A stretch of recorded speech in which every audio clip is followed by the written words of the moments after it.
All right, that should do it. Today I'm serving up a dish, a Ruby Amber Mufasa Control aggro deck. Now, I know that's a lot of ingredients, but I'm telling you, when I sprinkle those ingredients in, you'll see why I do it. No further ado, let's get to the deck list.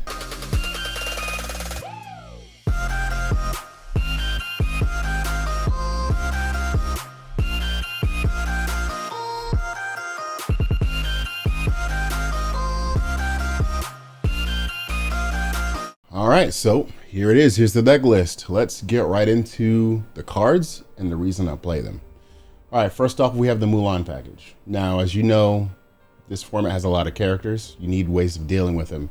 Being that this does not have any real board clear items or songs or anything like that, you got to have board clear. Also, the small Mulan acts well with Rapunzel for healing, of course. Of course, Rapunzel's in there for Mulan, for Mother Gothel, and for Beast. That's, all the draw power you need, plus, anything else that takes damage. Piglets for the quick wins. Flynn Rider with Lumiere. As you know, Flynn Rider will give you 3 lore every time you have the largest character on the field at the start of your turn. So with Lumiere, that's going to give you a boost. Plus, Lumiere is going to keep stuff like Flynn Rider and other things from being targeted by cards that destroy anything that's 1 or 2 willpower. So the good thing about that is it's protection. It also makes your characters bigger, everything that you might need. Gaston, of course, along with Heart of Atlantis, just reduces cost of your characters because this is a character-based deck. Pongo's draw power, Sisu's removal, that's a no-brainer. Combos well with big Sisu, so on turn 6 you can basically clear anything that's small. This Sisu is really good because it's strong, it quests for 2, and as you know, it will more than likely be the largest character on the board if your opponent's drawing a lot. Mufasa, you already know, he's just the best. Like, you get Mufasa off, you're gonna get another character, almost guaranteed. Your opponent's gonna have to figure out a way to deal with it. Perdita. When I tell you this card is one of the most underrated cards in the entire game. Perdita is good with a lot of these characters. It synergizes really well. So if you use it with 1-drop Mulan, you can combo it with Rapunzel to get some draw, or you can combo it with big Mulan. If it's already been on the board for, let's say, a turn, you could instantly swing. With Piglet, it's a guaranteed 3 if you have it on the board for another turn, because when you quest with Perdita, her effective trigger again, summoning another character, which will then entail give you 3 lore for Piglet.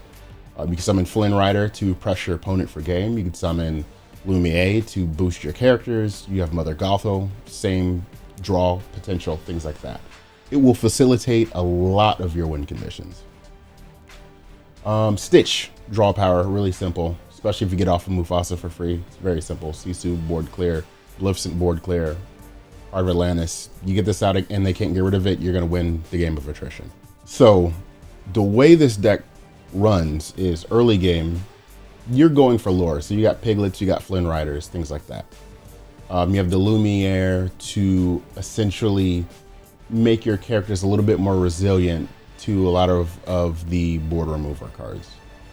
Then mid-game, you're focusing about resourcing. You're using Gaston to increase the amount of essentially your ink, because you summon him the very next turn, you ink 1, you can summon anything that's 6 or lower.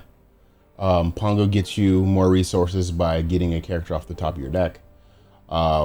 Between Beast, Mother Gothel, Rapunzel, and all of that combo, that's going to give you more cards. Mid-game is pretty much ends when you summon Mufasa, and then you start going to end-game. We have Perditas, the Mulans for control, Sisu for control, Maleficent for control. So first part of the game is aggro. Middle part of the game, you're gaining resources. End of the game, you're just maintaining control and keeping your board state. So the good thing about this type of deck is it really covers all bases. You shouldn't have too much of a problem with most decks. All you really have to do is make sure you play towards your strengths and compensate for your weaknesses. Hence why I have it built the way it is. But yeah, I have some gameplay with this. Go ahead and check it out. I will leave it in the video. But yeah, take a look. I used this against Emerald Steel and did pretty well. So Yeah, this is Chef signing out.